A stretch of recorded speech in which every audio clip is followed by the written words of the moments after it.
Hello everyone, welcome to Churiwal physics classes.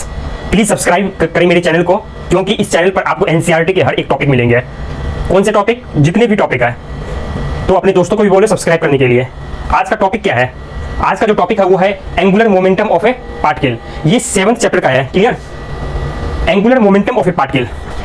आपको पता है ये जो एंगुलर टर्म है ये रोटेशन मोशन से रिलेटेड है। रोटेशन मोशन जब होती है तो वहां पर एंगुलर टर्म आप देखे होंगे, angular displacement, angular velocity, angular acceleration.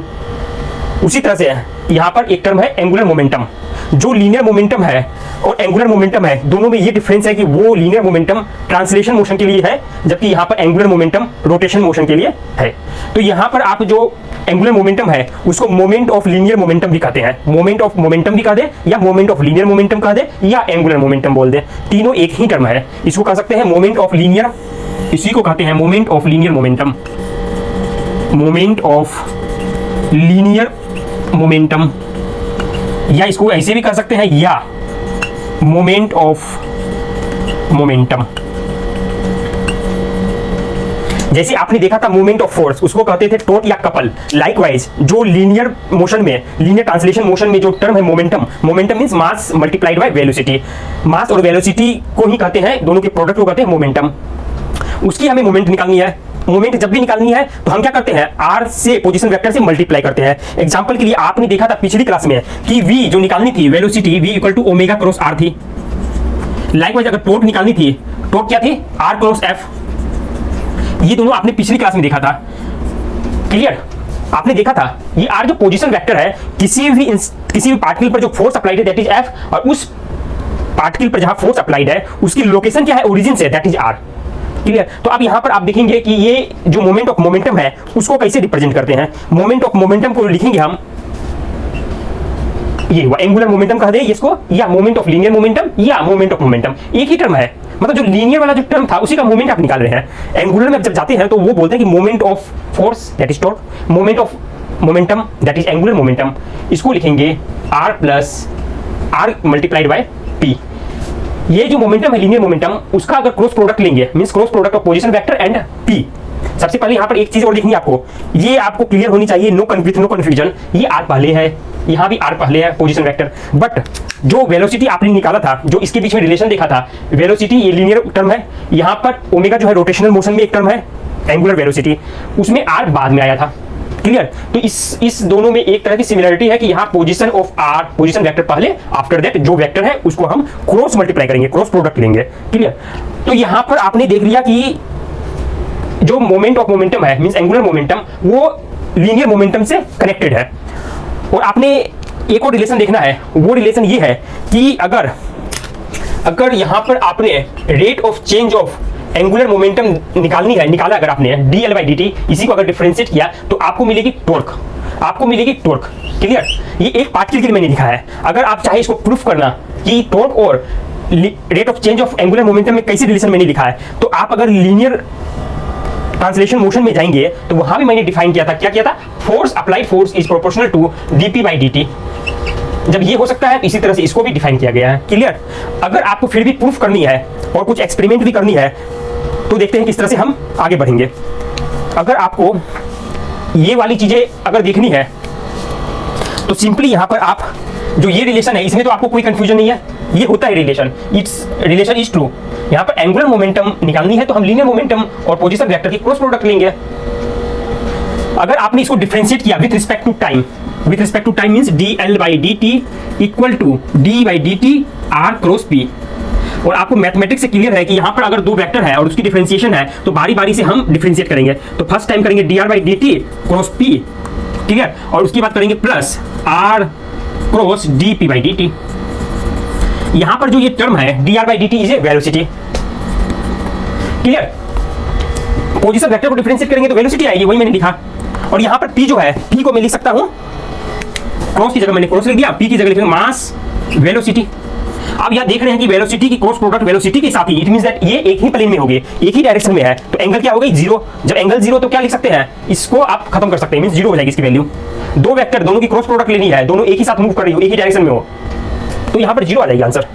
Plus r cross dp by dt। इसमें कोई डाउट? इसमें कोई भी डाउट नहीं, ये वाली टर्म खत्म। तो मैं इसको इस तरह से यहां लिख रहा हूं, ये वाली टर्म हो गई 0 और यहां पर r cross dp by dt ये बच जाएगी, r cross dp by dt। अब इसको आप लिख सकते हैं, क्या लिख सकते हैं, r cross dp by dt, इसको आप क्या लिख सकते हैं, equal to r cross d by dt mass और वेलोसिटी। क्लियर, इसमें कोई भी डाउट? और ऐसे भी देखा जाए, ये जो आपको मास वेलोसिटी में इसलिए लिखा कि ये बताने के लिए ये लीनियर, ये जो है मोमेंटम है, लीनियर मोमेंटम, ये जो p है लीनियर मोमेंटम है, उसको मास और वेलोसिटी के साथ मल्टीप्लाई कर सकते हैं, मास और वेलोसिटी की प्रोडक्ट है। तो rate of change of linear momentum जो होती है, ये पहले से हमें पता है अप्लाइड फोर्स के इक्वल होती है। जितनी भी फोर्स अप्लाई करेंगे उसकी मोमेंटम को उतनी चेंज कर देगा वो। क्लियर, तो पिछली क्लास के आप रिवीजन कर सकते हैं। तो इसको लिख सकते हैं r क्रॉस, ये वाले जो हो गए इसको लिख सकते हैं rate of change of momentum that is equal to force, force with vector, that's why I am putting here arrow. अब r क्रॉस f ये हो जाएगी इक्वल टू टॉर्क टाउ। तो इससे जो रिजल्ट मिली, बेहतरीन रिजल्ट क्या मिली, इससे जो रिजल्ट मिली आपको ये मिली कि dl बाई dt means rate of change of angular momentum is equal to torque. मतलब आप किसी भी रोटेशनल मोशन में अगर टॉर्क अप्लाई कर रहे हैं, you are applying the torque, तो वो torque change, rate of change of angular momentum को कितनी चेंज करेगा, किस रेट से चेंज करेगा एंगुलर मोमेंटम को, वो डिपेंड्स करती है टॉर्क पर। जैसे कि अप्लाइड फोर्स जितनी आप अप्लाई करेंगे उतनी rate of change of linear momentum बढ़ेगी। लाइकवाइज जितनी आप टॉर्क ज्यादा अप्लाई करेंगे rate of change of angular momentum increase करेगी। क्लियर, तो ये वाली रिलेशन हो गया फॉर सिंगल पार्टिकल, क्योंकि मैंने सिंगल पार्टिकल के लिए आपको ये यहां से डिफाइन किया था कि suppose I have one single particle with mass m and with velocity v and its position with respect to origin is r। उस कंडीशन में जो हमें मिली थी ये वाली चीज है l equal to r cross p, उससे मैंने ये डिफाइन किया और ये रिलेशन मिली फॉर सिंगल पार्टिकल। अगर आपके पास मल्टीपल पार्टिकल हो, अगर आपके पास बहुत सारी पार्टिकल हो, टोटल एंगुलर मोमेंटम अगर आपको सिस्टम ऑफ पार्टिकल की निकालनी हो, आज ये भी काम नहीं कर रहा, देख रहे हैं आप,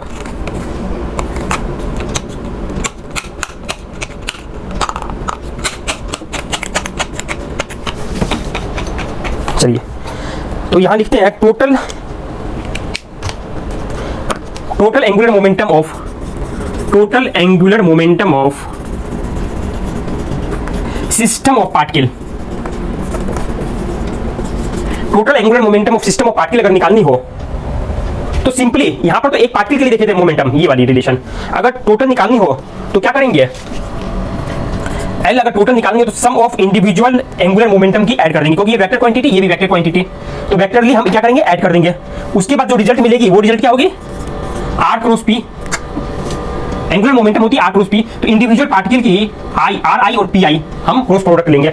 इसकी जो वैल्यू आएगी हर एक पार्टिकल की, वो हम अगर वेक्टरली ऐड करेंगे then we will get total angular momentum of system of particles. System of particles means जहां बहुत सारे पार्टिकल्स हो, उसकी वैल्यू यहां मिल जाएगी। अगर आप ये जब रिलेशन मिल गई, सो dl बाई dt करेंगे मींस टोटल एंगुलर मोमेंटम, यहां मैं कैपिटल L से शो कर रहा हूं जबकि यहां पर मैंने स्मॉल l से शो किया था। क्लियर, जब ये करेंगे dl बाई dt, जिस तरह से यहां पर है टॉर्क, यहां भी आप लिख सकते हैं समीशन ऑफ ऑल टॉर्क। एक पार्टिकल के लिए टॉर्क पता है, दूसरे पार्टिकल के लिए टॉर्क पता है, इस तरह से लाइक में सबके लिए अलग अलग टॉर्क होगी, उसको हमने ऐड कर दिया।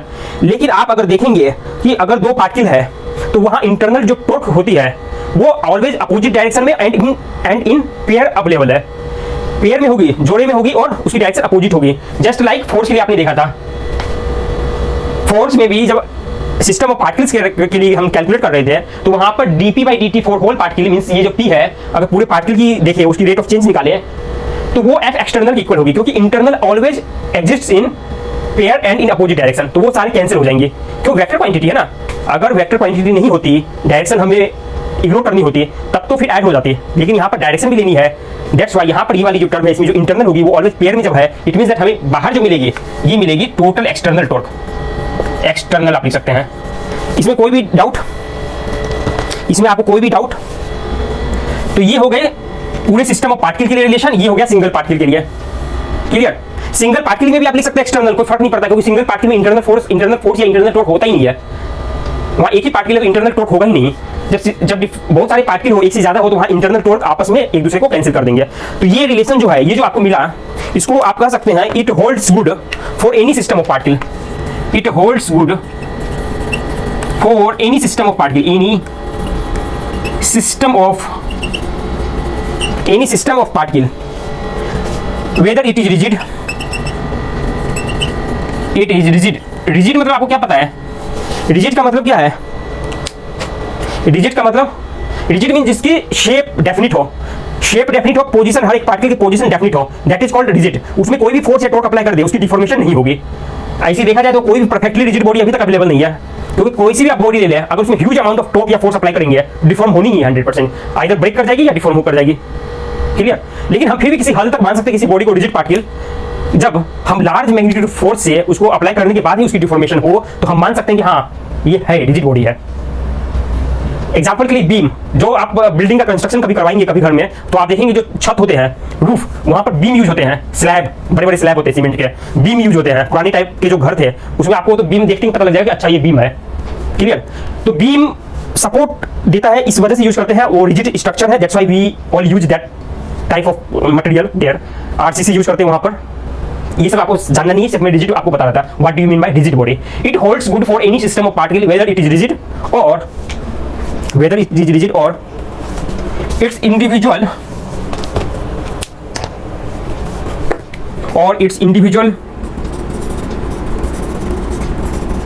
particle has all type of internal motion।